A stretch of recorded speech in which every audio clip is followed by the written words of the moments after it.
যেদিন এই 25 ডিসেম্বর ছিল ওই দিন আমি আবার এয়ারে ফ্লাইও করছিলাম, সম্ভবত কক্সবাজার যাচ্ছে প্রোগ্রাম। তো দেখি যে বিমানের মধ্যেই বলা শুরু করলো যে লেডিস এন্ড জেন্টলম্যান, হ্যাঁ ladies and gentleman, welcome to our flight, এগুলো বলছে। বলার পরে বলছে যে মেরি ক্রিসমাস, সবাইকে ক্রিসমাসের আন্তরিক শুভেচ্ছা। তখন আল্লাহর কসম আমার মনে হচ্ছিল যে এখন মনে হয় প্লেনটা ভেঙে পড়ে যাবে আসমান থেকে, কারণ আমি একটা জানি। আল্লাহ পাক বলছেন সূরা মারিয়ামের শেষের দিকে পড়ে দেখেন, আল্লাহ পাক বলছেন ওয়াকালু ইত্তাখাযার রহমানু ওয়ালাদা, তারা বলে রহমান সন্তান গ্রহণ করেছেন। আউযুবিল্লাহ। তাকাদুস সামাওয়াতু ইয়াতাফাত্তারনা মিনহু, এই কথা শুনে আসমান ফেটে পড়তে চায়। ওয়া তানশাক্কুল আরদ, জমিন চৌচির হতে চায়। ওয়া তাখিরুল জিবালু হাদ্দা, পর্বত ফেটে পড়তে চায়, চৌচির হতে চায়। সুবহানাল্লাহ। লাকাদ জিতুম শাইআন ইদ্দা, তোমরা একটা চরম রকম ভয়ঙ্কর মিথ্যা প্রতারণাপূর্ণ কথা নিয়ে এসেছো। যখন বলছে কেউ মেরি ক্রিসমাস, তার মানে সে স্বীকার করছে যে 25শে ডিসেম্বরে আল্লাহ পাক ঈসা আলাইহিস সালামকে জন্ম দিয়েছেন। আউযুবিল্লাহ। তাই কি না? বুঝতে পারেন না কথা? আর আমরা নামাজে বলছি লাম ইয়ালিদ ওয়া লাম ইউলাদ কুল হুয়াল্লাহু আহাদ আল্লাহুস সামাদ। লাম ইয়ালিদ, তিনি কাউকে জন্ম দেন নাই, ওয়া লাম ইউলাদ, তাকেও কেউ জন্ম দেয়নি, ওয়া লাম ইয়াকুল লাহু কুফুয়ান আহাদ। একবার এই সূরা পড়লে কোরআনের 3 ভাগের 1 ভাগ পড়ার নেকি হয়ে যায়। 3 বার পড়লে 1 খতম কোরআনের নেকি হয়ে যায়। এমনি এমনি হয় না, কারণ কোরআনের 3 ভাগের 1 ভাগ হচ্ছে আল্লাহর তাওহীদ। কোরআনের 3 ভাগের 1 ভাগ কি?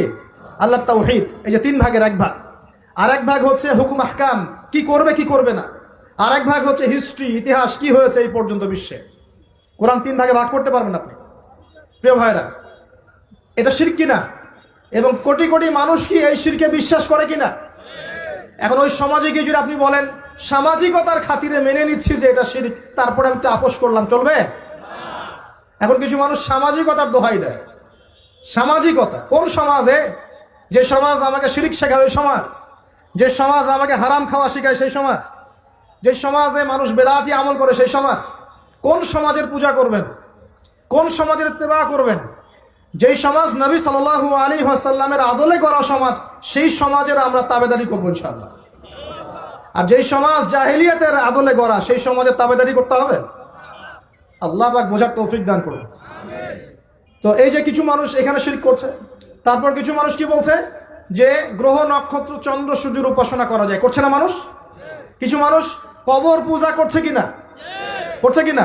কিছু মানুষ মাজারের পূজা করছে কিনা? কিছু মানুষ মৃত ব্যক্তির কাছে এই নজর মানত করে কিনা? কিছু মানুষ মৃত ব্যক্তির কাছে এই যে কুরবানি জবাই করে কিনা? কিছু মানুষ এই যে জাদুবিদ্যার চর্চা করছে কিনা? তারপর ওই যে ভাগ্য গণনা করছে কিনা রাশিফল দেখে?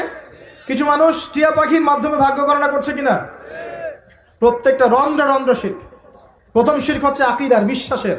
আল্লাহ ছাড়া কেউ সন্তান দিতে পারে, বিশ্বাস করলে শিরক। আল্লাহ ছাড়া কেউ আমাকে পরকালে বাঁচাবে, বিশ্বাস করলেই শিরক। আল্লাহ ছাড়া কেউ আমাকে ভালো করতে পারে, বিশ্বাস করলে শিরক। খারাপ করতে পারে, বিশ্বাস করলে শিরক। আল্লাহ ছাড়া কেউ উপকার অপকার করতে পারে, বিশ্বাস করলে শিরক। আল্লাহ থেকে সব হয়, এই কনসেপ্টের বাইরে গেলেই শিরক হয়ে যাবে।